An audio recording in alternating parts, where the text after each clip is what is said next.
Good morning students. Video 23 में हमने विचित्र हल के बारे में पढ़ा था। आज हम विचित्र हल को ज्ञात करने की दो विधियां बताई थी, उसके आधार पर एक प्रश्न को हल करते हैं, जिससे विधि और समझ में आ जाएगी।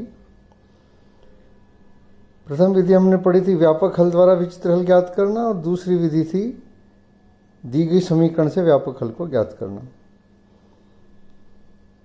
जैसे ये समीकरण दी हुई है x² minus 2yp plus 4x बराबर 0, तो इसका व्यापक हल हम पहले मेथड से व्यापक हल द्वारा ज्ञात करते हैं। तो सबसे पहले व्यापक हल हम पूर्व में समझाए गए मेथड से जिस तरीके की भी इक्वेशन होगी उस प्रकार से हल करेंगे। जैसे ये समीकरण y के लिए हल होने योग्य समीकरण है, तो इसको डिफरेंशिएट कर देंगे y के सापेक्ष dy बाई डी एक्स, इसको dy बाई डी एक्स को p लिख देंगे, और इसका differentiation 1/2p plus 1/2x dp by d x हो जाएगा। 2x अपॉन p का differentiation 2/p minus 2/p square x dp by d x हो जाएगा। और इसमें से x dp by d x common ले लेंगे और बचे हुए में से सॉल्व करके कॉमन ले लेंगे, तो ये इक्वेशन हमारे पास आ जाएगी। इसमें से इस पद को यदि हम काम में लें x dp by d x minus p बराबर 0, तो ये variables are separable, first order first degree equation में रिड्यूस हो गई, जिसमें वेरिएबल्स सेपरेबल हैं, और इसको हम वेरिएबल सेपरेट करके इंटीग्रेट कर देंगे और सॉल्व कर लेंगे, तो सॉल्व आ जाएगा p बराबर c बाई एक्स। और समीकरण एक में p का मान cx रख के ये समीकरण एक का व्यापक हल हम प्राप्त कर देते हैं, c² माइनस 2cy प्लस 4। ये मेथड तो हम पूर्व में भी पढ़ चुके हैं। यहाँ तक का मेथड कि किसी समीकरण का व्यापक हल निकालना बिल्कुल पूर्वानुसार है। जैसे हमने पहले बताया था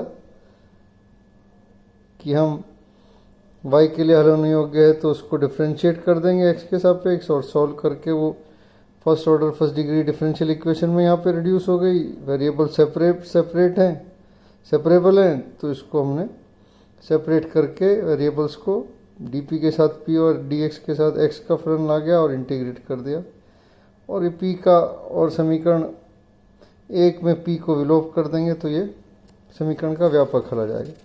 अब इसके व्यापक हल से हम विचित्र हल प्राप्त करना चाह रहे हैं, तो जैसा पिछले वीडियो में बताया था कि हम दी गई समीकरण को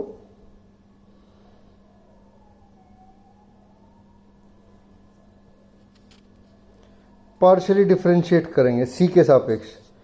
इस दी गई जो समीकरण व्यापक हल हम निकालते हैं, व्यापक हल को c के सापेक्ष पार्शियली डिफरेंशिएट करेंगे, तो ये 2cx² माइनस 2y बराबर 0 आ जाएगा, जहाँ से c का मान y/x² आ जाएगा। और जो व्यापक हल था और इसमें से c का विलोपन कर देंगे, तो ये समीकरण हमें प्राप्त होगी 4x² बराबर y²। अब हमें देखना है कि क्या ये दी गई समीकरण को हल संतुष्ट करता है नहीं करता, तभी ये समीकरण का विचित्र हल कहलाएगा। तो यहाँ से हम dy बाई डी एक्स का मान निकाल के दी गई समीकरण में रख देंगे, और इसको यदि उपयोग करेंगे तो हमें ये स्पष्ट दिख जाएगा कि दी गई समीकरण को संतुष्ट करता है। तो ये किसका विचित्र हल हो जाएगा समीकरण का।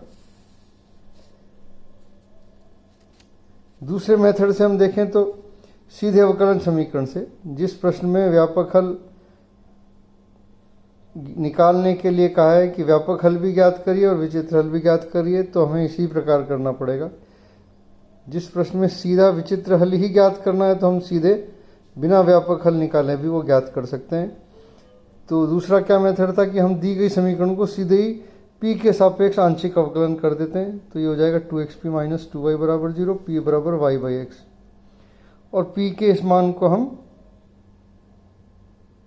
दी गई समीकरण में रख देंगे, p का विलोपन कर देंगे, तो वही इक्वेशन प्राप्त होगी जो हमें पूर्व में। विचित्र हल तो समान ही आएगा दोनों मेथड से, तो ये रिजल्ट आ जाएगा विलोपन से, जो पुनः दी गई समीकरण को ऊपर भी ये देखा था अपन ने संतुष्ट करता है इसको, तो ये इसका विचित्र हल होगा। तो आज हमने दोनों मेथड से इस प्रश्न को देखा कि विचित्र हल ज्ञात करा व्यापक हल ज्ञात करके और डायरेक्ट समीकरण से, तो जिससे आपको कई बार डायरेक्ट समीकरण से थोड़ा सा डिफिकल्ट हो जाता है तो हम उसको व्यापक हल निकाल के विचित्र हल ज्ञात कर सकते हैं। Thank you so much. कल अपन और नेक्स्ट इसमें वीडियो करेंगे।